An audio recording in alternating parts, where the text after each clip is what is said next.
প্রিয় দর্শক, আকাশের এই কাহিনী কেবল একটি গল্প নয়, এটি আমাদের প্রত্যেকের জীবনের এক নির্মম বাস্তবতার প্রতিচ্ছবি। নীরবতার আড়ালেই লুকিয়ে থাকা এই গল্প আমাদের ভাবতে শেখায়, প্রশ্ন করতে শেখায়, আর নিজের ভেতরের মানুষটাকে নতুন করে চিনতে বাধ্য করে। কিছু যাত্রা থাকে যেগুলো আমরা নিজেরা বেছে নিই না, সময়ই আমাদের ঠেলে দেয় সেই পথে। আর এই যাত্রার শুরু হয়েছিল এক নিঃশব্দ বনের গভীরে।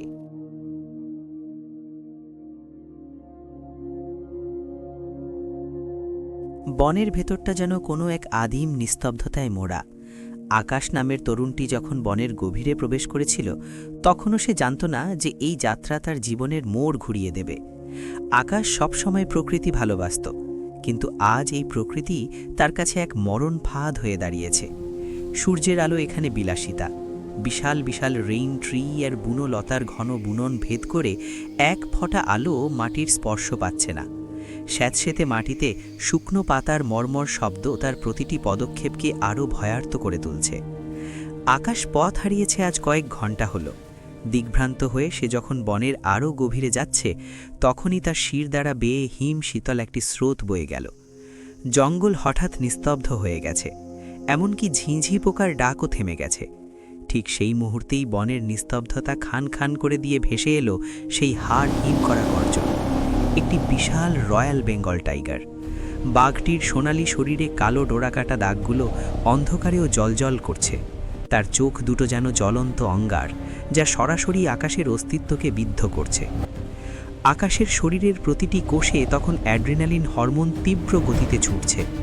বাছার আদিম প্রবৃত্তি তাকে দৌড়াতে বাধ্য করল। সে আর পেছনে তাকালো না। ঝোপঝাড়, কাঁটাযুক্ত লতা আর পিচ্ছিল মাটি মারিয়ে সে পাগলের মতো ছুটতে লাগল। তার পেছনেই শোনা যাচ্ছে বাঘের ভারী থাবার শব্দ আর তপ্ত নিঃশ্বাসের আওয়াজ। বাতাসের ঝাপটায় গাছের ডালগুলো তার মুখে সাপাট করে আঘাত করছে, কিন্তু ব্যথার অনুভূতি তার মস্তিষ্ক থেকে হারিয়ে গেছে। তার সামনে এখন একটাই লক্ষ্য, বাঁচতে হবে। দৌড়াতে দৌড়াতে সে একসময় বনের এমন এক জায়গায় এসে পৌঁছালো যেখানে কোনো পথ নেই। সামনে এক বিশাল ধ্বংসস্তূপ, যার মাঝখানে লুকিয়ে আছে এক পরিত্যক্ত জরাজীর্ণ ইটের কুয়া। ডানে গভীর জঙ্গল, বামে খাড়া পাহাড়, যাওয়ার কোনো জায়গা নেই। পেছনে সেই ক্ষুধার্ত যমদূত। কোনো উপায় না দেখে অবধারিত মৃত্যুর হাত থেকে বাঁচতে আকাশ সেই অন্ধকার কুয়ার ভেতরেই ঝাঁপ দিল। কুয়াটির ভেতরটা ছিল পাতালপুরীর মতো অন্ধকার। পড়তে পড়তে হঠাৎ তার হাত কিছু একটার স্পর্শ পেল।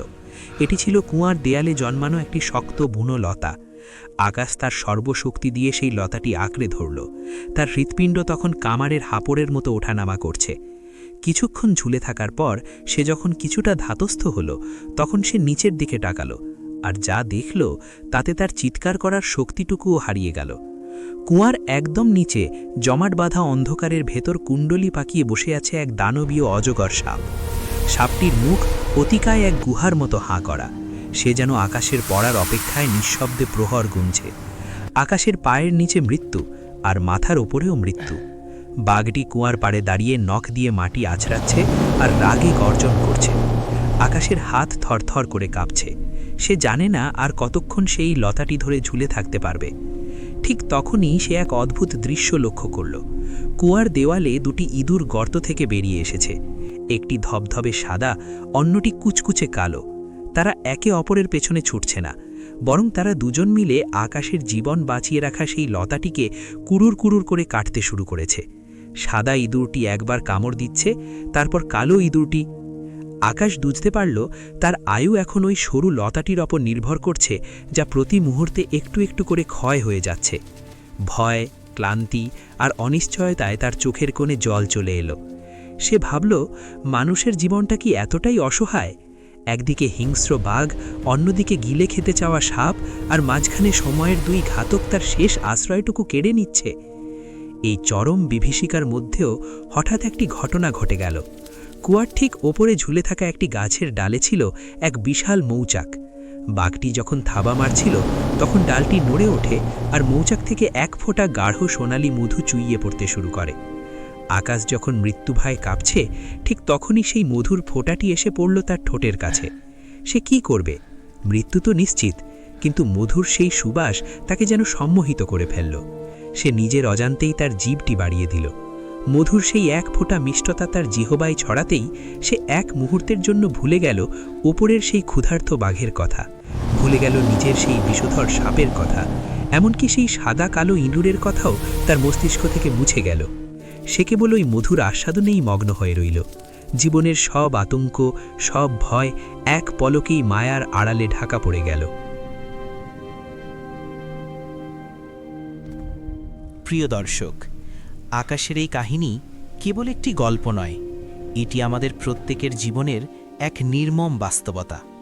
এই গল্পটির প্রতীকী চরিত্রের পেছনে লুকিয়ে আছে গভীর আধ্যাত্মিক এবং জীবনমুখী শিক্ষা। বাঘটি হল মৃত্যু।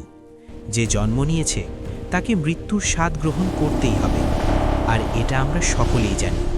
মৃত্যু সবসময় আমাদের পেছনে ধাওয়া করছে, আমরা দেখতে পাই বা না পাই। অজগরটি হলো কবর বা পরকাল, আমাদের জীবনের চূড়ান্ত গন্তব্য সেই মাটির নিচে, যেখানে আমাদের জন্য হিসেব নিকাশ অপেক্ষা করছে। সাদা ও কালো ইঁদুর, এরা হলো দিন ও রাত। একটি দিন যায়, একটি রাত আসে, আর এভাবেই আমাদের পরম আয়ুর লতাটি ছোট হয়ে আসে। আমরা মনে করি সময় কাটছে, আসলে আমাদের আয়ু ফুরিয়ে যাচ্ছে।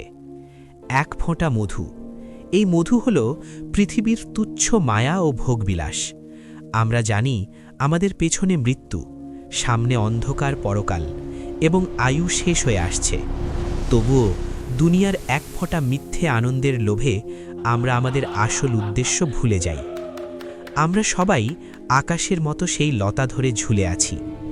মধু আহরণ করা দোষের নয়, কিন্তু সেই মধুর নেশায় মত্ত হয়ে আসন্ন বিপদের কথা ভুলে যাওয়াই হল জীবনের সবচেয়ে বড় ট্র্যাজেডি। প্রিয় দর্শক, আমরা এই গল্পটি নিয়েছি ইমাম গজ্জালি রাহমাতুল্লাহি আলাইহির একটি শিক্ষণীয় ঘটনা থেকে। প্রিয় বন্ধুরা, ভিডিওটি কেমন লাগলো কমেন্টে জানান, এবং এরকম শিক্ষণীয় আরও ভিডিও পেতে আমাদের চ্যানেলটি সাবস্ক্রাইব করতে ভুলবেন না। ধন্যবাদ।